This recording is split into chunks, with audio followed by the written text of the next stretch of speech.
कि मेरे पास एक कोनिक की 24 इंच की टीवी जिसमें हमारा इसमें नो साउंड का जो प्रॉब्लम है, इस नो साउंड के प्रॉब्लम किस प्रकार सॉल्व करेंगे आज इस वीडियो में आपको दिखाएंगे।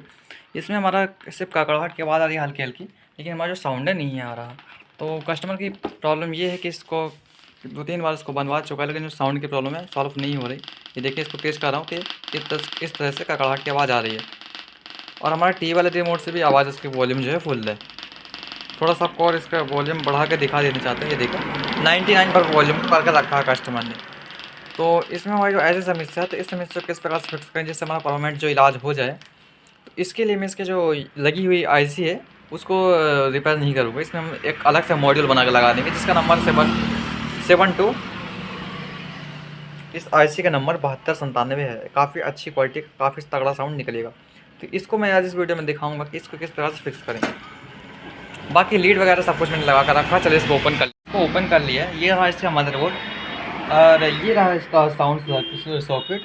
यहाँ पर 2 स्पीकर लगे हुए हैं जो कि 6 ओम 10 वाट के स्पीकर हैं। मैं आपको क्लियर करके 6 ओम 10 वाट के स्पीकर हैं मैं यहाँ पर क्लियर करके दिखा चुका हूँ।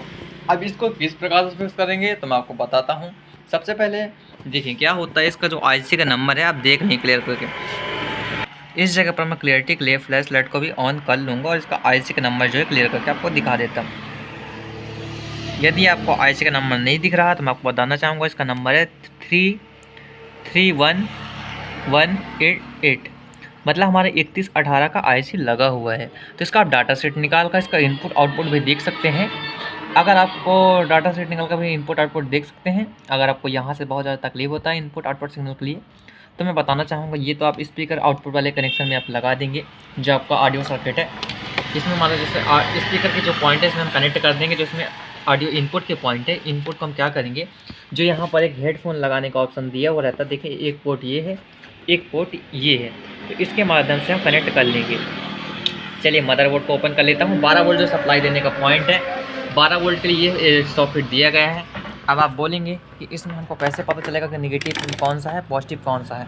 तो बहुत ही सिंपल सा ट्रिक बता रहा हूँ मैं आपको कि एक प्रॉप अर्थ में करें, एक प्रॉप पहले मल्टीमीटर बजर में भी करें, और यहाँ पर टच करने से अगर कंटिन्यूटी आ रहा है, देखिए जैसे यहाँ पर रीडिंग आ रहा है हाई वैल्यू, मतलब ये पॉजिटिव हो गया। इस साइड पर ये देखिए कंटिन्यूटी आ रहा है, मतलब इस साइड का जो पॉइंट है निगेटिव है, इस साइड का पॉजिटिव है। यहाँ पर आपको 12 वोल्ट की सप्लाई पर्याप्त हो जाएगी। तो जो पॉजिटिव के पॉइंट है, एक नेगेटिव कहीं पर भी कनेक्ट कर दें, जो पॉजिटिव का पॉइंट है यहाँ पर कनेक्ट कर दें। जैसे कि हम नेगेटिव पॉजिटिव यहाँ पर कनेक्ट कर देंगे। चलिए पहले तो मदरबोर्ड को खोल लेता हूँ, तो क्लियर करके स्पष्ट रूप से सब कुछ दिखाना चाहूँगा। तो यहाँ पर देखें, मैं आपको बताना चाहूँगा स्पीकर आउटपुट के लिए यहाँ पर कॉइल लगी रहती हैं जो कि हमारे ऑडियो आईसीस निकलती हैं, जिसके माध्यम से हमारा जो आवाज़ आगे की ओर बढ़ता है।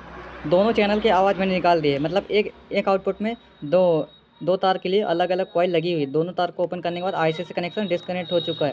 अब मैं आपको यहाँ पर बताना चाहूँगा कि जो 12 वोल्ट की सप्लाई है, यहाँ पर एक 100 ओम का रेजिस्टेंस था।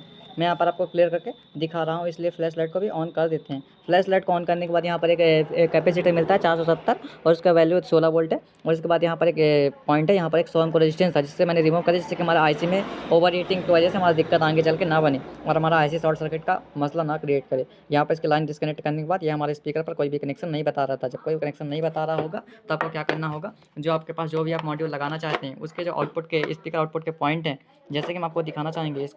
मैं इसका लीड पहले डिस्कनेक्ट कर देता हूँ, जो ऑडियो वीडियो वाला है, मैंने इसको टेस्टिंग किया है। और इसके बाद हम यहाँ पर मैं आपको बताना चाहूँगा, ये देखें इसके हम आउटपुट साइड पर आ चुके हैं। दोनों अलग अलग आउटपुट के पॉइंट यहाँ पर हमने कनेक्ट करे, जो कि यहाँ से हमारे निकले। ये एक आउटपुट चैनल का हुआ, दूसरा आउटपुट चैनल का हुआ। तो यहाँ पर हमने दोनों चैनल के आउटपुट अलग अलग कनेक्ट कर दिए हैं। यहाँ पर आपको ध्यान ये भी देना होगा कि एक स्पीकर में 2 कलर का वायर कौन सा है। जैसे कि इसमें हमारा एक चैनल का हो गया रेड और ब्लैक, तो हमारे इसमें हमारा इस जगह पर हम देखेंगे रेड और ब्लैक। तो हमारे इस जगह पर हमारा देखने को मिलता है कि रेड और ब्लैक एक साइड है, तो हम रेड और ब्लैक को मतलब एक चैनल का जो भी आउटपुट पॉइंट है, 2 तार आएंगी, उसमें एक पॉइंट में कनेक्ट हो। ये भी आपको ध्यान देकर कनेक्ट करना होगा। और यहाँ पर आप ऑडियो सिग्नल का इनपुट देखें, जो हम ऑक्स के माध्यम से यहाँ पर ये सिग्नल रहता है, यहाँ से प्रोसेसर रहता है। तो अगर आपको देखें यहाँ पर एक, तो मैंने आपको बताया कि इसका डाटा सेट निकाल कर आप इसका इनपुट आउटपुट पता कर सकते हैं। और अगर आप डाटा सेट नहीं निकाल पा रहे तो यहाँ पर आप ध्यान दें, यहाँ पर इसका ऑडियो सिग्नल कैसे इनपुट आपको मिलेगा, मैं आपको बहुत ही स्पष्ट रूप से और क्लियर करके मैं आपको बहुत ही सरल तरीका बता रहा हूँ। सबसे पहले एक मल्टीमीटर का जो भी प्रॉप आपके पास है, ब्लैक या रेड, उसको सबसे पहले आप अर्थ पर कनेक्ट कर दें। जैसा कि हम इसके अर्थ पर यहाँ पर कर देते हैं, इसके बॉडी पर। इसके बॉडी पर मैं यहाँ पर अर्थ कर देता हूँ। अर्थ करने के बाद हम मल्टीमीटर कंटिन्यूटी रेंज पर सिलेक्ट करके रखेंगे। इसके बाद इसका ये वाला पॉइंट चेक करें, ये आप बीप दे रहा मतलब कंटिन्यूटी, ये बीप क्या हो रहा है कि हमारा ग्राउंड है। और इस जगह पर टच करने पर यहाँ पर हमारा रीडिंग आ रहा है, इस जगह पर टच करने पर रीडिंग आ रहा है। देखिए रीडिंग आए या तो रीडिंग ना भी आए या तो बजर बजे, और इस जगह पर आपको ग्राउंड के साथ कंटिन्यूटी मिल जाए मतलब वो अर्थ का पॉइंट है। तो यहाँ पर हमने जो इसका देखिए ऑडियो सिग्नल इनपुट करवाने के लिए इसमें पॉइंट होता है, तो यहाँ पर देखें ये पॉइंट आपका जा रहा है 7805 के बीच में, जो कि 7805 मैंने निकाल लिया। और यहाँ पर एक मैन फिल्टर कैपेसिटर है, कैपेसिटर का नेगेटिव वाला पॉइंट यहाँ पर कनेक्ट है, देखिए ठीक है। तो इस जगह से नेगेटिव वाला पॉइंट को मैंने उठा लिया है, और यहाँ पर लेफ्ट राइट के दोनों इनपुट सिग्नल के एक पॉइंट है। तो यहाँ पर देखें, एक तो मैंने इसका जो ये वाला वायर है इसको मैंने ग्राउंड से कनेक्ट करके यहाँ पर भी ग्राउंड का कंटिन्यूटी दे रहा है, ठीक है। तो ये ग्राउंड का हो चुका है। लेफ्ट राइट के आप किसी प्रकार से जोड़ सकते हैं, बस सिग्नल आना चाहिए। अब मैं इस जगह पर भी आपको दिखाना चाहूँगा, किसी किसी में आपको 3 पॉइंट मिलेंगे, एक हमारा इनपुट हमारा ग्राउंड होगा, और दो हमारा क्या होगा, दो हमारा इनपुट आउटपुट सॉरी वो हमारा सिग्नल के पॉइंट होंगे 2। तो इसमें हमारा कुछ इस प्रकार से कनेक्शन किया गया है, मैं बताना चाहूँगा। जैसे ये पिन है, ये पिन एक मिला गया है, देखिए यहाँ पर एक तो मेरे को ही वीडियो बनाना पड़ता है, मेरे को ही सब करना पड़ता है। यहाँ पर इसको टच करके रखता हूँ, यहाँ पर टच करता हूँ, ये देखें एक साथ रीडिंग बता रहा, मतलब ये दो ये वाला पॉइंट ये वाला पॉइंट एक है। और ऐसे भी हम देखेंगे, इसको भी देखेंगे तो हमारा ये भी पता चल जाएगा। मैं आपको बताना चाहता हूँ, दिखाना चाहता हूँ, ये देखें। तो ये देखें, इसको मैंने टच किया, इसको टच करते हैं तो ये देखें, ये वाला दोनों पॉइंट आपस में एक ही है। तो हमने क्या किया, एक एक पॉइंट पर सोल्डरिंग का, जैसे कि इसका पॉइंट एक ही है, एक पॉइंट ये है, मतलब कनेक्शन 3 है, लेकिन इसमें 6 किया गया है, 2 किया गया है। तो उससे हमको कोई मतलब नहीं है। अगर आप थोड़ा सा दिमाग लगाएंगे तो कनेक्शन बहुत ईजी तरीके से कर पाएंगे। अब यहाँ पर एंड बारी आ जाती है कि आपका जो मॉड्यूल जो भी लगाएंगे, मतलब जो भी एम्पलीफायर सेक्शन लगाएंगे वो आपका 12 वोल्ट से रन करता है या फिर 5 वोल्ट से रन करता है। तो हालांकि 12 वोल्ट से मेरा रन करने वाला एम्पलीफायर सेक्शन है, तो मैं इसके लिए क्या किया हूँ, इसके लिए भी मैं एक तरीका बता देता हूँ कि नेगेटिव पर आपको कनेक्ट करना होगा ब्लैक वाला वायर। इसके बाद आपको क्या करना होगा, जो यहाँ पर देखें, यहाँ पर एक कनेक्टर था जो कि कनेक्टर टूट चुका है, मैंने उसको निकाल ही दिया। यहाँ पर टच करें ब्लैक वाले पर, यहाँ पर ग्राउंड का बीप मारा है, इसका मतलब हमारे यहाँ पर ग्राउंड से कनेक्ट है। ये हमारा प्लस वाला पॉइंट है, यहाँ पर आपको रेटिंग मिलेगी या फिर आपको 1000 की रेटिंग मिलेगी, लेकिन आपको लो वैल्यू नहीं मिलेगी, ग्राउंड से कंट्रोल कोई भी नहीं मिलेगी। तो यहाँ पर हमारे 12 वोल्ट आउटपुट का पॉइंट है। हालांकि आप मीटर से भी चेक कर सकते हैं, लेकिन मैं आपको ये तरीके बता रहा हूँ। और इसके बाद हमारे यहाँ पर जो कनेक्शन है हमारा संपूर्ण हो चुका, सब कुछ मैंने वायरिंग एकदम डिटेल रूप से कर दी है। और ये जो जैक है इसको काटना पीटना ना पड़े, इसलिए मैं यहीं पर सोल्डरिंग कर दिया हूँ। अब मैं इसको फाइनल फिटिंग करके आवाज़ आपको सुनवा देता हूँ। मॉड्यूल लगा खत्म कर दी।